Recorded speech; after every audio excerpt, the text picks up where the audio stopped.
శివాయ గురవే నమః. మహావాస్తు ప్రేక్షకులకు నమస్కారం అండి. మనము ఈరోజు నిన్నటి నుంచి ఈ వీధి పోట్ల గురించి కొన్ని వీడియోలు చేస్తూ ఉన్నాము. కొంతమంది మిత్రులు అడిగేది ఏమంటే, సార్ డైరెక్ట్గా వచ్చినవి మాత్రమే వీధి పోటుగా మనం పరిగణించాలా, లేకుంటే పక్క నుంచి వచ్చినవి కూడా మనకి ఏమైనా వీధి పోట్లుగా ఉంటాయా అని అడిగారు. ఇది చాలా మంచి ప్రశ్న ఒక మిత్రుడు అడిగాడు. ఇది ఫోన్లో చెప్పేదానికన్నా డైరెక్ట్గా ఈ బోర్డు మీద ఎక్స్ప్లెయిన్ చేస్తే ప్రతి ఒక్కరు చూస్తారనే ఉద్దేశంతో ఆయనకే కాకుండా ప్రతి ఒక్కరికి ఉపయోగపడుతుంది ఇది. ఎందుకంటే ఇక్కడ చాలా పొరపాటు జరుగుతున్నది ఏమంటే, డైరెక్ట్గా వచ్చే వీధులను మాత్రమే మనం వీధి పోటని చాలా మంది అనుకుంటున్నారు. అలా కాదు, డైరెక్ట్గా వచ్చేటివి కాదు. ఇలాంటివి కూడా వీధి పోట్లు వస్తాయంటే ఒక మూల నుంచి ఇంకో మూలకు వెళ్ళి అలా సైడ్ వెళ్ళిపోవడం, లేదా ఎల్లాకారంలో రావడం, లేదా వైయాకారంలో రావడం, లేదా డైరెక్ట్ మొత్తం ఫ్లాట్ కంతా ఒక రోడ్డు పెద్దగా హిట్ అవ్వడం, అంటే ఒక 50 అడుగుల రోడ్డు లేదా ఒక 30 అడుగుల రోడ్డు మొత్తం ఫ్లాట్ కంతా హిట్ కావడం, ఇలా జరుగుతూ ఉంటాయి. ఇవి కూడా మనం వీధి పోట్లుగా పరిగణించాలండి. కేవలం డైరెక్ట్ గా వచ్చి ఆగిపోయినవి మాత్రం వీధి పోట్లు కాదు, ఇవన్నీ కూడా వీధి పోట్లు. మనము ఇప్పుడు ఒకటి తీసుకుంటే, ఇది తూర్పు, ఇది ఉత్తరము, ఇది నైరుతి. ఇది నేను మొన్న ఒక ఇంటికి విజిట్ వెళ్ళినప్పుడు ఈ విధంగా వాళ్ళకి ఈ వీధి పోటు ఉందండి. అది యాక్చువల్గా ఈ వీధి పోటు గురించి అక్కడ డైరెక్ట్ గానే ఒక వీడియో తీద్దామని అడిగితే వాళ్ళు వద్దులేదు సార్, మరి మాకెందుకు ఇష్టం లేదు, మళ్ళీ మా ఇల్లు అంతా ఎక్కువగా కనపడుతుంది వీడియోలోనూ, బాగుండేది అని అన్నారు. అందుకోసం నేను వీడియో తీయలేదు. నేను యాక్చువల్గా వెళ్ళిన ప్రతి చోట కానీ వీడియో తీయడానికి ప్రయత్నిస్తాను, కానీ వాళ్ళ యొక్క వ్యక్తిగతంగా వాళ్ళని కనుక్కున్న తర్వాత ఇక్కడ వీడియో తీసి మేము యూట్యూబ్లో పెడతాము అని అన్నప్పుడు వాళ్ళు నిర్మోహటమాటంగా పెట్టుకొని అభ్యంతరం లేదన్నప్పుడు నేను అక్కడ డైరెక్ట్గా ఫీల్డ్లోనే వీడియో తీసి మనం అప్లోడ్ చేస్తాము. లేదంటే చాలా మంది ఒప్పుకోరు. అది యాక్చువల్గా అలా వీడియో తీసి పెట్టడం కూడా నాకు ఇష్టం ఉండదు. ఎందుకంటే అప్పటికే వాళ్ళు దాదాపు నష్టపోయి బాగా సఫర్ అయింటారు. మళ్ళా మనం తీసుకొచ్చి ఆ ఇంటిని ఒక వీడియోలో పెట్టేసి వాళ్ళని అందరినీ బహిరంగంగా వీళ్ళు ఇలా ఉంది చూడని చెప్పడం బాగుండదు అనే ఉద్దేశంతోనే నేను డైరెక్ట్గా వీడియోలు తీయడం వద్దని అనుకుంటున్నాను. ఫీల్డ్లోను ఎవరో కొంతమంది తీయండి సార్, మాది పర్లేదు, మా వీడియో తీసి యూట్యూబ్లో పెట్టడం మాకేం అభ్యంతరం లేదు, మా ఇల్లు చూపించండి, 10 మందికి ఇది అర్థమవుతుందని వాళ్ళ పెద్ద మనసుతో అన్నప్పుడు మాత్రం అక్కడ డైరెక్ట్గా ఆ ఫీల్డ్లో వీడియో తీసి యూట్యూబ్లో అప్లోడ్ చేద్దాం అనుకుంటున్నాను. కాబట్టి ఈరోజు మనం మాట్లాడుకోబోయే టాపిక్ ఈ వీధి పోట్ల గురించి. ఇది అక్కడ నేను వెళ్ళిన ఊరిలో వచ్చిన సమస్య అండి. ఇది ఇలా నైరుతి నుంచి ఇలా వస్తుందండి. నైరుతి నుంచి ఇలా వచ్చి దక్షిణంలో వెళ్ళి ఇలా ఆగ్నేయంలో తిరిగి ఇలా వెళ్ళిపోతుంది ఒక వీధి.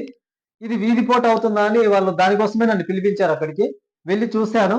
ఈ రోడ్డు బాగా పెద్దగా ఉందండి. దాదాపు అంటే 25 ఫీట్ వెడల్పుతో ఈ రోడ్డు ఇలా వస్తుంది. దాదాపు మొత్తం ఫస్ట్ వీళ్ళు నైరుతికి హిట్ అవుతుంది. ఇక్కడ నైరుతికి హిట్ అయిన తర్వాతనే ఇలా వెళ్ళి మళ్ళీ ఇక్కడ ఆగ్నేయం నుంచి ఉత్తరానికి వెళ్తుంది.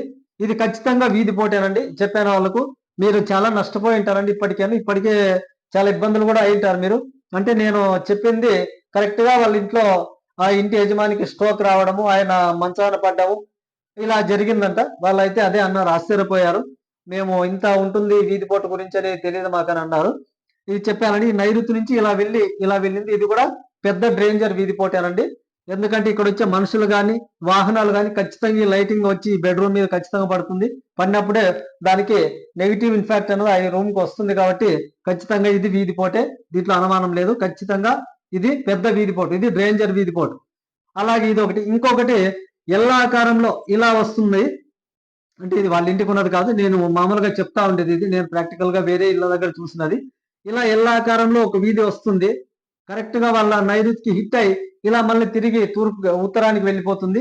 ఇది కూడా ఖచ్చితంగా వీళ్ళ ఇంటికి చాలా ఇంపాక్ట్ చూపిస్తుందండి. ఇది కూడా పశ్చిమ నైరుతి వీధి పోటు అవుతుందండి. కాబట్టి ఇది కూడా డేంజర్, ఇది కూడా మంచిది కాదు. ఇది కూడా వీధి పోటేనండి. ఇలా వచ్చి వెళ్ళిపోయినా కూడా వీధి పోటే.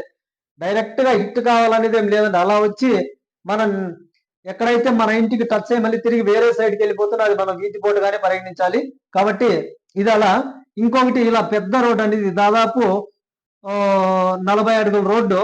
ఈ విధంగా వచ్చి ఇట్లా వెళ్ళి మళ్ళీ ఇట్లా ఈ 2 విధాలుగా వెళ్ళిపోతుంది. అంటే ఒక వైయాకారంలో ఈ రోడ్డు వచ్చింది. ఇది కూడా అంతేనండి, చాలా ఎఫెక్ట్ చూపిస్తుందండి. ఈ వైయాకారంలో వచ్చిన రోడ్డు కూడా చాలా ఎఫెక్ట్. ఏమంటే ఈ వైయాకారంలో వచ్చిన రోడ్డుకు ఇక్కడ ఇల్లు లేదు, షాపింగ్ కాంప్లెక్స్ ఉన్నాయి కాబట్టి దాని నుంచి మనకి పెద్ద ఇన్ఫెక్ట్ అయితే కాదు. ఎందుకంటే ఇక్కడ మనుషులు నైట్ ఎవరు ఇక్కడ ఉండరు కాబట్టి ఓన్లీ షాపింగ్ కాంప్లెక్స్ అంటే పగలు మాత్రమే ఇక్కడంతా జనసంచారం ఉంటుంది కాబట్టి పగలు మాత్రమే ఇక్కడంతా బిజినెస్ చేసుకుంటారు కాబట్టి ఆయన ఈ బిజినెస్ దానిలకి వ్యాపార స్థలాలకి ఈ వీధి పోట్ల యొక్క ప్రభావం ఎక్కువగా ఉండదు. ఎప్పుడైతే నైట్ మనిషి అక్కడ పడుకొని నివసిస్తాడో అప్పుడు మాత్రమే ఆ ఇంటిలో నివసించే మనుషులపైన ఎఫెక్ట్ చూపిస్తుందండి. ఇది జాగ్రత్తగా అందరూ గుర్తుపెట్టుకోండి. ఇది కాబట్టి మనుషులు నివసించే వాటికి మాత్రమే మనం వీధి పోట్లు పరిగణిస్తాము. మనుషులు లేని ఫ్యాక్టరీలు కానీ ఏవైనా సరే నైట్ అక్కడ లేకున్న వాళ్ళకి ఇది వీధి పోటు కాదు. దాని గురించి పెద్దగా భయపడాల్సిన అవసరం అయితే లేదు. ఇలా వయాకారం నుంచి ఇలా వెళ్ళిపోయింది. ఇది షాపింగ్ కాంప్లెక్స్ కాబట్టి నో ప్రాబ్లం, ఇబ్బంది లేదు. ఇంకోటి ఇలాగ ఈశాన్యం నుంచి ఇలా వచ్చేసి ఇక్కడ ఒక రోడ్డు ఇక్కడ రోడ్డు వచ్చి ఇలా కూడా వెళ్ళిపోయింది. ఇంకొకటి ఉత్తరంలో ఇలా పెద్దగా, ఇది ఎక్కడ కాదు అనంతపూర్లో అండి. ఇది మా ఫ్రెండ్ అవుతాడు అతను చాలా ఏళ్ళ నుంచి.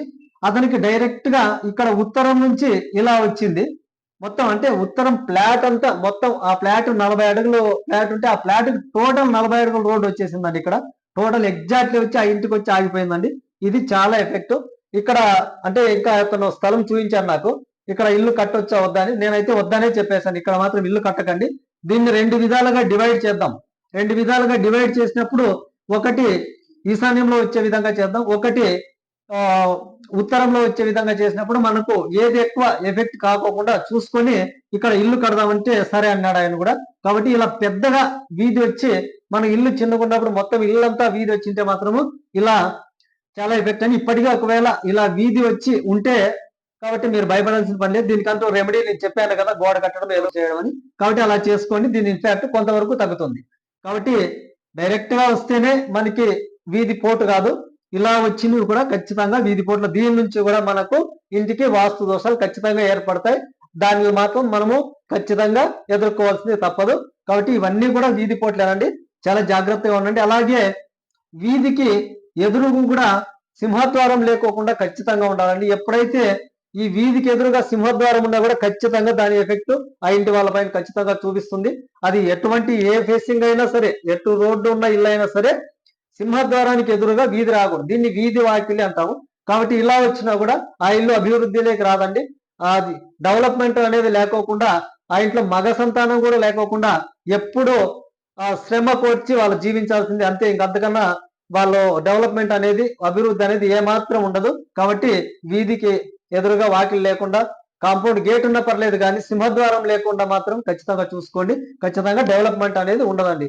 ఆ ఇంట్లో ఏ ఆలోచన, వాళ్ళకి మంచి ఆలోచనలు ఏవి రావు, వాళ్ళు ఏ పని చేయలేరు, లాస్ట్కి సర్వం కోల్పోతారు కూడా. కాబట్టి ఇవన్నీ ఈ వీధి పోట్లకు ఒక్కొక్క దానికి ఒక్కో విధంగా ఎఫెక్ట్స్ ఉంటాయండి ఖచ్చితంగా.